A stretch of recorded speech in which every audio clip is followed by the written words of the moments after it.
Hello, welcome to this video about the Equal Remuneration Convention, Convention 100, one of the two ILO fundamental conventions on equality and non-discrimination.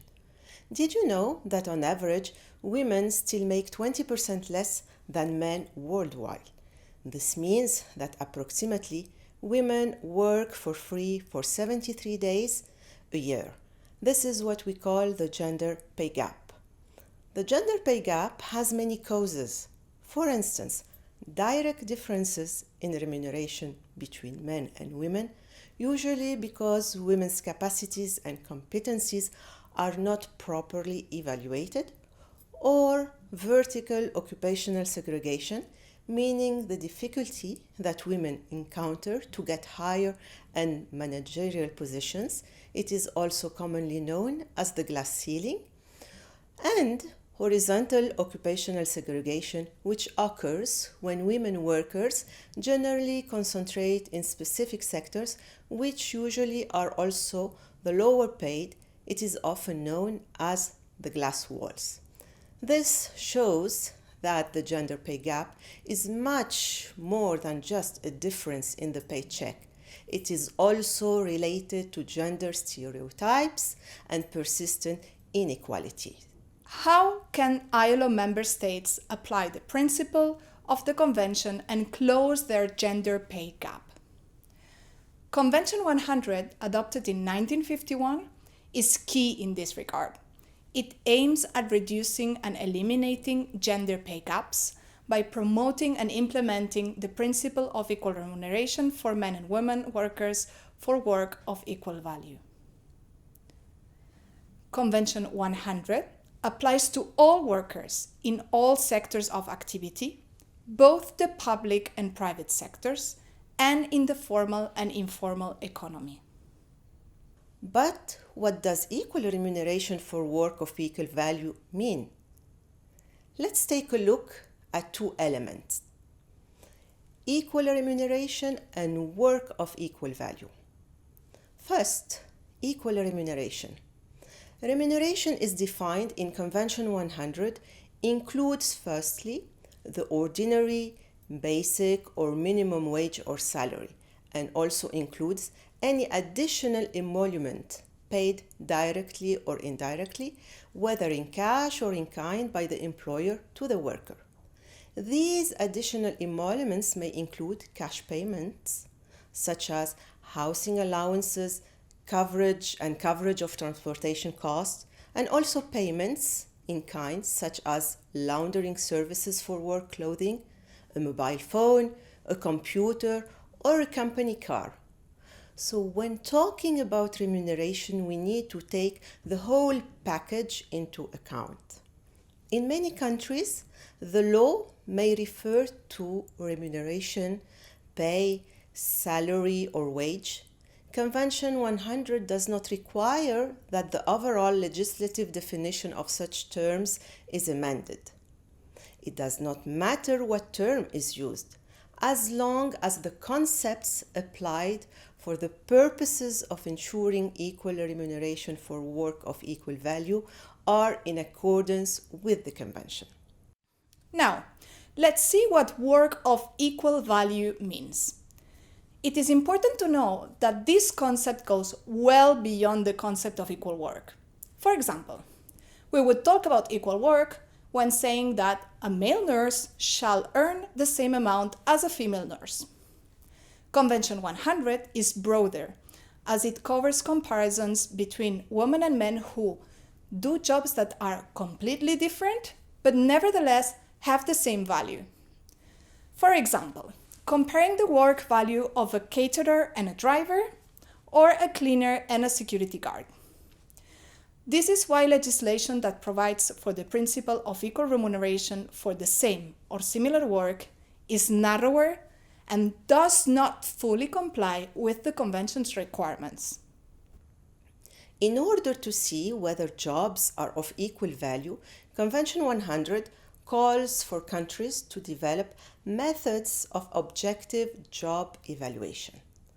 This requires having objective criteria to evaluate jobs, and they need to be free from gender bias.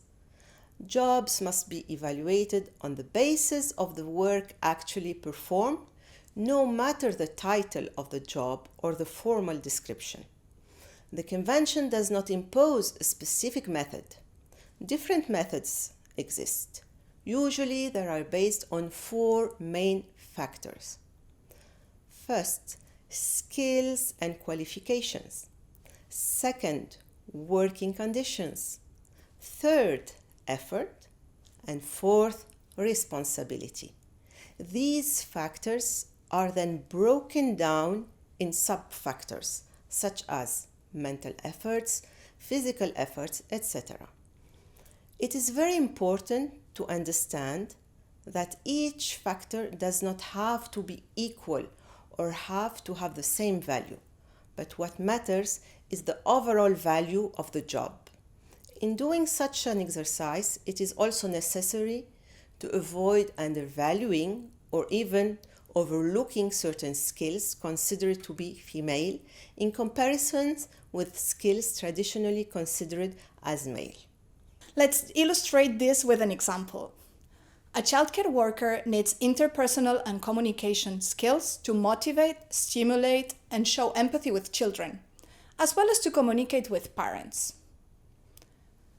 A construction worker, on the other side, needs qualifications and skills to operate certain tools and machines or to assemble structures, and needs to communicate with his or her team. As regards working conditions, the childcare worker may encounter particular psychological and physical working conditions when dealing with certain children who can be demanding or have behavioral issues, while the construction worker has a higher vulnerability to accidents and exposure to health hazards. Regarding effort, childcare workers lift and carry young children, run and play with them, while construction workers lift and move heavy material and stand or bend for long periods of time.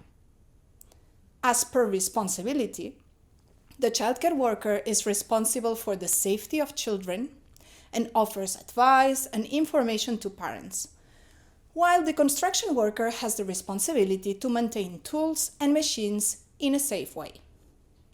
By evaluating each factor, an overall numerical value can be determined for each job.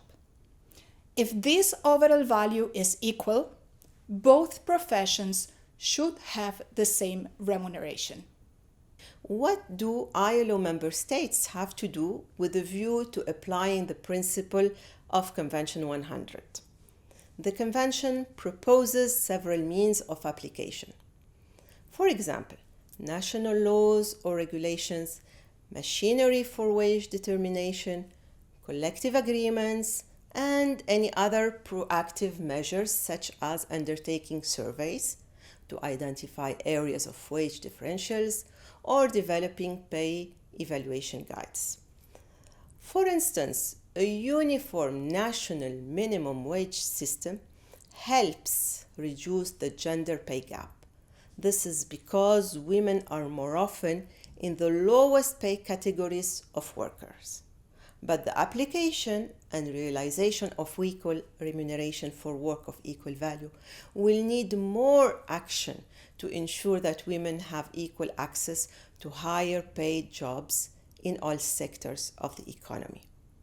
Of course, this includes tackling gender stereotypes that prevent them from accessing certain occupations or levels of hierarchy, including the gendered nomination of jobs, such as for men, midwife, or cleaning lady. It is important also to highlight that when implementing Convention 100, the role of workers and employers' organization in collaborating with the government is essential, particularly in tripartite bodies. For example, the National Minimum Wage Consultative Councils, National Tripartite Councils, or Labor Advisory Councils. It is fundamental that the principle of equal remuneration for work of equal value be taken into consideration in wage policies.